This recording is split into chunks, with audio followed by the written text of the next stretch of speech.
Bang Ilonggo. Please subscribe And like and share. Nabanggit ko yan, 2 taon, 3 taon nakaraan. Pero may mga lumabas na statements last year na di umano, parang pinalitan ako ni Senator Bato. Parang ang kinuha na niyang abogado ay si Atty. Harry Roque. Although sa pangyayari ngayon ay hindi pa rin kami uli nagkakausap kahit sa text ni Senator De La Rosa. Subalit kung siya ay kukuha ng personal kong legal advice, nananatili naman bukas po yung aking cellphone sa kanyang tawag. Pero wala po ako natatawag kahit isang segundo sa kanya simula po nang mangyari yung March 11. Another question. Denied po yung request ng Philippines sa extradition ni Congressman Teves. So, may impact po ito sa charges against him, considering maraming nag-file ng case sa kanya. So, may remedy ba ang gobyerno pa para makabalik ni Congressman Teves? Siguro, si SOJ na kausapin natin, sila yung nag-file ng appeal doon sa Timor-Leste kung paano yun. So, mag-usap siguro ang DOJ at saka ang DFA kung paano po yan.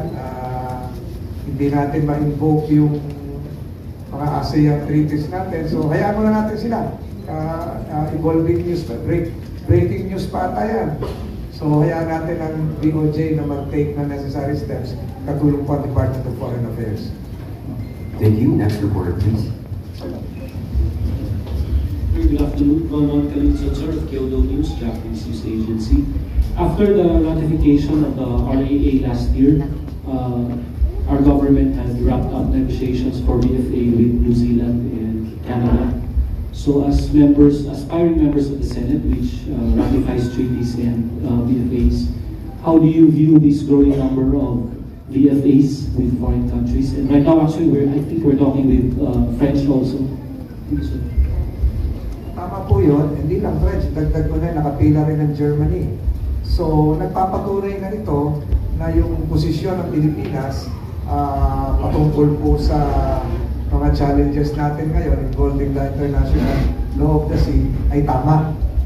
Tama din po yung posisyon ni Presidente BBM na ang ating engagement should be multilateral approach, hindi yung isang bansa lang. So, ito po ay nagpapatunay na maraming kumikilala sa tamang posisyon ng Pilipinas vis-a-vis our claims doon sa West Philippine Sea at yung pagkapanalo natin sa 2016 arbitral ruling sa The Hague. So, ito po ay nagpapatibay lalo sa ating ninanais.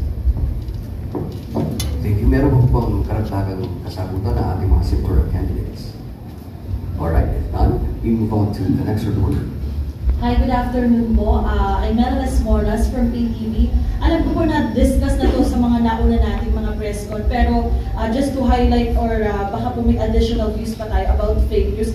Kasi today, dininig sa House Tri-Committee itong ang issue ng fake news at sabi nga niya, Tri-Com co-chair Johnny Pimentel, hindi na pilo yung fake news sa ganda at wala nang sinasanto. And even PCO Secretary J.O.E. sinabi nga niya na it's a national security concern. Hindi lang yung fake news, pati yung deepfakes na kung saan pinapalitan yung mukha ng mga tao. Kayo po ba, do you agree na mas lumalala yung fake news ngayon, lalo na nga after sa gitna ng issue sa ICC? At baka may mga additional measures po kayo magsasuggest para talagang matugunan po itong issue nito?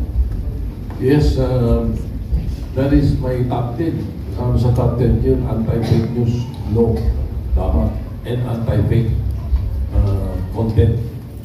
Hindi lang fake news, kundi pati fake content. Ito, hindi naman plugging, pero I think the editorial of the Philippine Inquirer today is very good, excellent. It addresses that particular problem. And I'm ready for the bill to be filed. God permitting, if we make it back to the Senate, that is one of the first bills that I will file. Anti-fake news and anti-fake content, and penalties for those who produce those fake news.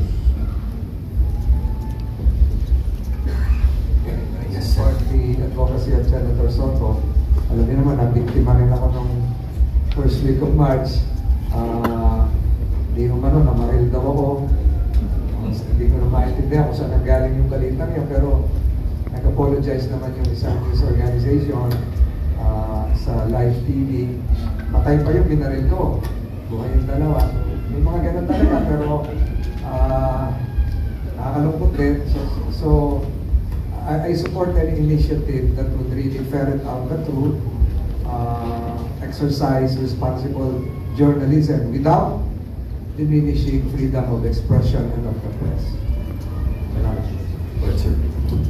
Yung dapat to supportahan natin lahat na there should be a law regarding the fake news and fake content. Hindi lang po ang gobyerno ang biktima niyan.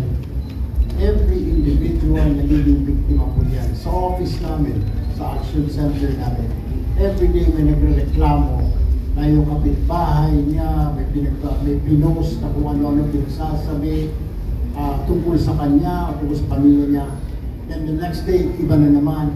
Yung nag-fake news pa o naglagay ng fake content, ay yun ang totoo. Ikaw may utang, binaligtad pa. So I believe lahat tayo magiging biktima niyan one of these days. Pag hindi ho natin bantayan yan, we have to have a law. Otherwise, you, me, all of us, magiging biktima po ng fake news and fake content. At sangayon po ako at dapat isang malala at mabigat na parusa yung mga nagpapakalat, pati mga nagpapakalat ng mga fake news at fake content. Alam mo na fake content, isa di mo kilala, i-share mo lang. Ang reason mo ay, sinare ko lang naman mo eh. It is your responsibility to check and double check. Kailangan mo tayo may batas din doon na pati yung share na yan, sasabit din. Kasi parang kinukondo mo, alam mo na fake. Karamihan ho niyan, yung sinasabi ko, kung yung gobyerno, individual person, tatamaan po tayong lahat yan, magiging biktima po tayo. So we have to support this law, lahat po tayo, pati po ang individual persons, kailangan supportahan po ito para matuldukan na po ito, hindi na po lumawi pa ang problema na ito. Here, Abby. I think more than just the legislation, ang importante din sa atin, sa ating lahat, is the frustration of catching yung mga tao na gumagawa ng fake news, fake information. Kasi kaya naman matapang yung mga tao na nagkakalat ng fake news dahil sa kanila, hindi naman ako mahuhuli. So, matagal bago nila ako mahuli o merong madaling ma-deny o hindi madaling i-trace sa akin or baka nga ang mas malupit baka nga wala pa yan sa Pilipinas. So it's not just the legislation but it's also the enforcement. So siguro kailangan natin pagtibayin yung kapulisan on how will they trace these fake content makers and talagang kumbaga sa hulihin sila kung yung mga nagsascam nga ng pera hindi natin mahanap. Ano pa yung gumagawa ng fake news?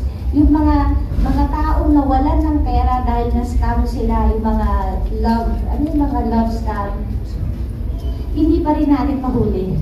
What more yung gumagawa ng fake news? So, ang sa akin, enforcement, makahuli tayo, makasample tayo para mapakita sa lahat ng tao na we mean business. Kailangan tayong umayos. Yun yung kailangan natin ipakita. Yes. Nung ako'y umalis bilang DILG Secretary, there was a time na ang biggest crime natin was theft. Historically, it's theft. But it was overtaken by cybercrimes. And there was even a time that I have to call up our head of public information office, she's now General G, na may lumalabas na fake news na may holdapan daw sa Quezon City na nangyari 7 years ago na kumakalat. So ang gagawin nila, ito fake, ito totoo. You see, even the police has to upload this in their own Facebook page. Ganun na po words. before ang ano nito ay sa Kamkrami. But right now, what is important, ibaba hanggang sa level na bawat city, bawat munisipyo, yung technological expertise ito. Ang problema natin ngayon is that yung unit na ito, mga police, so dapat magkaroon ng non-uniform personnel na i-train na gusto at i-update sa technology. No? So if ever, talagang dapat pondohan ito para yung response nila sa krami hanggang doon sa pinakababa. Actually, ginagawa nila yung unti-unti, pero ang hirap ibiglain lahat ito. No? It should be a continued development program na pwedeng pondohan ng gusto ito. And definitely, it is right. Ngayon nangyayari that the laws are catching up with technology. Yun ang nangyayari eh. Sa bilis ng teknolohiya, our laws must catch up with them. And I also agree with, of course, my colleagues about new legislations regarding this. Opo, sorry, habol na lang po isa. Kasi bago po itong campaign rally ng Alyansa para sa Bagong Pilipinas, si Pangulong Marcos in-inspection din yung subsection 3 ng CALAX. And bukod naman doon, isa po kasi sa mga landmark project ng administration ng 32.15 kilometers Bataan Cavite Interlink Bridge na lubos din mapapakinabangan ng mga taga Cavite and the nearby provinces kung sakaling magagawa na. So, kaya lang may mga konting delay dito. Kayo po siguro, kayo po ba sa Alyansa, kapag tayo pinalan, paano kaya natin ma-ensure yung timely completion itong Bataan Cavite Interlink Bridge at ma-maximize yung benefits ito sa Caviteños kapag kayo ay nanalo na yung mga ganitong project na tulad dito na talagang ipatutupad, mababawasan yung delay, hindi magkakaroon ng mga problema at mapapakinabangan agad ng ating mga kababayan. Ako sa tingin ko, siguro doon na yung budget para dyan, huwag makalikot. Ibig sabihin, huwag ma-amend o huwag mabawasan, huwag mailipat. Yung siguro magagawa namin, magkakaisa kami dyan. Alam ko, multi-year yan, hindi yan makukuha ng isang budget year. So dapat bantayan din na kung ano man yung naka-appropriate as per National Expenditure Program, masunod sa ipapasang General Appropriations Bill. Sa ngayon ako dyan, sususugan namin yan, suportahan ng Alyansa. Pag mga flagship, dapat may pondo, di ba? Nasa program. Problema kasi, nagiging unprogrammed flagship project, then walang budget, parang nakakaloko, di ba? Tapos makikita mo na wala lang sa flood control, pagkatapos binabaha tayo, waste of money. So, I guess, if we're lucky, all 12 of us, not on our watch. I would say that, not on my watch. Thank you. Additional response. Okay, and